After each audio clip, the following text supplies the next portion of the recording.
Tātad vēl kāda aktualitāte, un tā ir saistīta ar Latvijas tā saucamo valsti, iestādēm, institūcijām un šajā vēstījumā tieši ar Bāriņtiesu.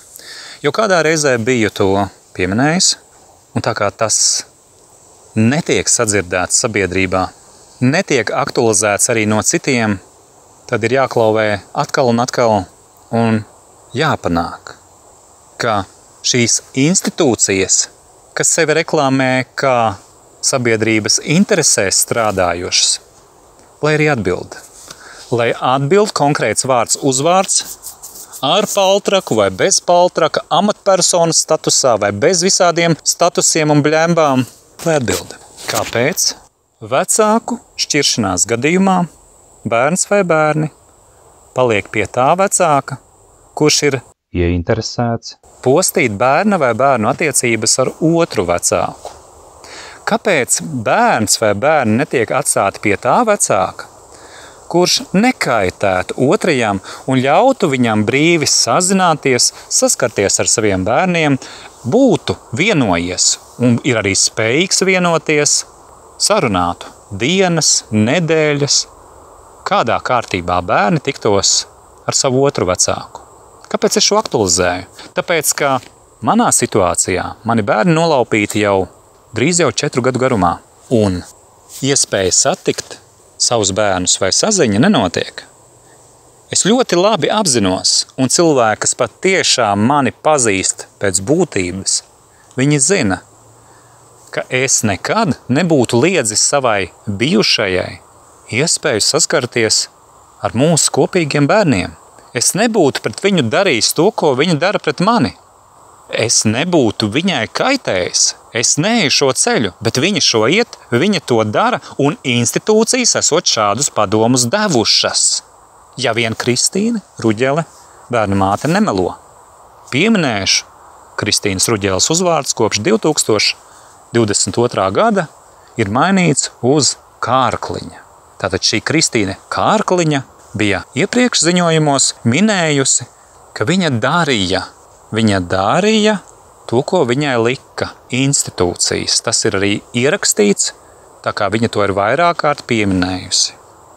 Savukārt institūcijas saka, ka viņas nav likušas to darīt Kristīnai. Tad jautājums, kurš melo un kurš par šiem meliem atbildēs tieši tāpat kā kurš atbildēs par meliem, kuru rezultātā nodarīts neatgriezeniskas sekas manā dzīvē un manu bērnu dzīvē. Kurš par šo uzņemsies atbildību šajā godīgajā paraugu valstī Latvijā?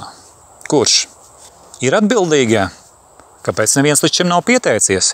Vai tad tiešām ir vajadzīgi 4 gadi, lai kāds pateiktu, ziniet, jā, es tagad esmu atradis pierādījums un lūk, tāpēc ir noticis tā, kā ir noticis, bet šo pierādījumu līdz šai dienai nav. Tieši tāpat kā man tika piekarināts tas, ka es iespējams nesu inficēšanās risku turklāt paaugstināt, jo es elpoju brīvi.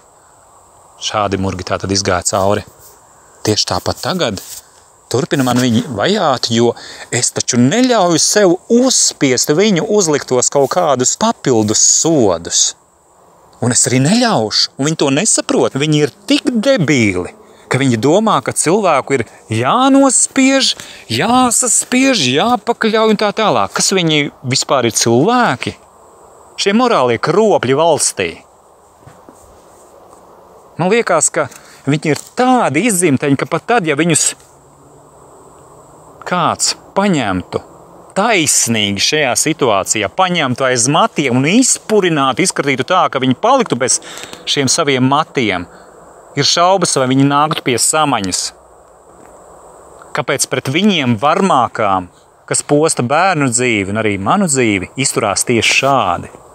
Kāpēc Bāriņtiesas atstāja bērnus pie tā vecāka, kas ir postījis un turpina ilgtermiņā postīt bērnu saziņas iespējas, saskarsmes tiesības ar otru vecāku, un kāpēc šīs institūcijas cenšas tik ļoti cietsirdīgi to visu paveikt tā, lai tas otrs vecāks, tautas valodā runājot, jūgtos nost, lai viņš nespētu to izturēt. Man nav nekādu šaubu, Ja kāds būtu iekāpis tēlēni sakot manās kurpēs un izdzīvotu manu dzīvi soli pa solim cauri vismaz šos pēdējos 4-5 gadus, tad viens būtu nojūdzies, iespējams, ka liela daļa, cits būtu pakāries, cits būtu kādam dzīvību atņēmis morālam kroplim, protams, un tas būtu taisnīgi. Un cits sazina, ko vēl darījis būtu. Bet tā kā es neizvēlos nevienu no šiem ceļiem, tad šie slampu varas izdzimumi turpina čakarēt manu dzīvi. Un arī bērnu dzīvi. Viņiem tas dara. Tas ir laikam tas labākais viņu tiesiskās valsts kvalitātes izpildījums. Tiesiskās valsts. Nopietni. Kaitēt, riept, spīdzināt. Kas jūs esat, slampu varas? Tās ir ne tikai slampu varas, bet kaut kādi velnu perēkļi, maitas. Ja kādi no jums maitas gribat izkauties, izkaujieties paši savā starpā. Ja jūs gribat mani satiekt, neslēpieties savos kaut kādos nolādētos busos un citās vietās. Nav dūšas iznākt ārā, kad es jums pietuvojos. Kas jums kaiš? Kāpēc jums vajag kādus padarīt par uzbrukuma mērķi, kādiem kaut ko nodarīt pāri, kādus spīdzināt, kādiem kaut ko kaitēt? Kāpēc jums ir tā dūša barā uzklupt, uzbrukt, apmelot, intriga spīt? Kas jūs tādi esat? Kas jums kaiš? Jūs taču tādi pasaulē neienācāt. Kas dara, ko liek kaut kādi morāli kropļi kuratori, vai ne? Neienācāt. Jūs noticējāt miskastē, ja? Jūs noticējāt, ka šī miskaste, kura smird, tomēr nesmird. Runa ir par valsti. Jūsu valsti. Šī nav mana. Man nav šīs valsts. Jo valsts, kā esmu teicis arī citos vēstījumos, aizstāvētu absolūti katra iedzīvotāja cilvēku tiesības. Tiktu meklēts līdzsvars, tiktu pieliktas pūles, lai nosargātu saticību. Nevis kā tas notiek tagad, ka tieši skaldi valdi tiek padarīts par politiku, par propagandu un par uzspiestu degradatīvu formu visos līmeņos, kas saucās cilvēku attiecības. Kad šie nesaticības veicinātāji, ieskaitot bāriņtiesas, tiks aizklapētas ciet, tad atklāsies, ka daudzas ģimenes un bērni spētu noturēties šajā pasaulē ar mieru sirdī. Un ja arī vecāki aiziet katru savu ceļu, par to nav stāsts, tad droši varu apgalvot, un es apgalvoju ļoti reti ko, droši varu apgalvot, ja bāriņtiesas nebūtu, daudzās ģimenēs bērnu attiecības ar saviem vecākiem nekad netiktu izpostītas.